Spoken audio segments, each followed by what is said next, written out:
Molar уже düşüp ketpeymi? Kaç astına şen? Ular уже koptu da bet Ya. janışberişpek. Жүріңіз. Мына келіңіздер. Мына келіңіз эже. Мына ошол жерден караңыздар да. Кантип кирип оокатыңызды аласыз, айтсаңыз. Чечүү жолун карайлыкчы. Биз силерди сыртка чытап койгон жери жок мынакей. Интернатка мына апарды. Анан бүгүн азыр мына айтып атабыз. МЧСке тапшырма.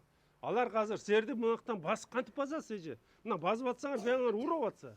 Азыр булар өздөрү снаряжение менен кирет. Азыр бүт кийин кечеңерди ок аттарыңар баарын алып чыгып берет. Ошол жерден өзүңөр да карайсыңар. Ошол оокат толугу түшүндүңөрбү? 2 күн мурун силердин өрттү өчүргөн. Мына кече күнү өчүргөндөн кийин мына келиңиз, мен колумду кармап алсам сиз дагы. Анан мына карабайсыңарбы? Эгер силерди биз бияка киргизип койгон болсок, азыр бияка өрт чыгып, дагы бирден косону ким жооп берет?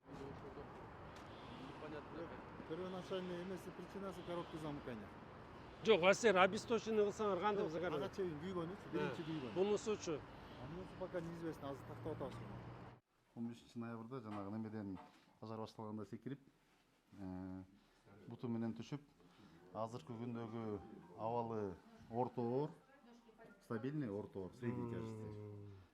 Диагнозы закрытая травма позвоночника, перелом первого поясничного позвонка без нарушения функции спинного мозга. Лечение консервативное, операция кереги жок, постельный режим, наблюдение. Азыр противовоспалительный, противотечный лечениясын баарын алып атат.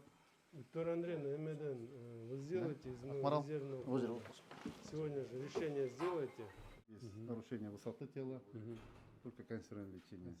Спиной нарушения жок, буттардын баары функция сохранена. Тазовый органдардын. Кудай сактаптыр. Сен да тоже секирген. Бул жакшы түшүптүр, мындай болуп оор түшпөйчү. Азыр ыкчам түрдө мен резервный фондунан өзүм жардам берем. Хорошо экен. Чамартмаш. Жанакыларды кара, сен квартиранттарды силер жашап эткенсиңерди такыр түртүп салба. Жок, интернетте деп Саламатсың. Кандайсың? Аябай күттүк. Собственниктерди мынтип атабыз. Ыкчам түрдө мамлекетке жетекчиликке киргизем. Азыр ошо ипотекалык система менен силердин ээлеген квартиранын ордуна башка квартира берүү маселесин карап чыгабыз. Макул. Эгер жок, бүгүнкү күндө жанакы силерге буга чейин компания келип атышыптыр. Биз айтабыз, биз дагы аралашабыз ал иш аракеттерге. Себептери компаниялардын бизден кепилдик керек. Анан силер эртең көчөдө калып калбаш керексиңер да. Анан курабыз деп туруп, анан силерди көчөгө чыгарып койбосун, биз ал жеринде карайбыз.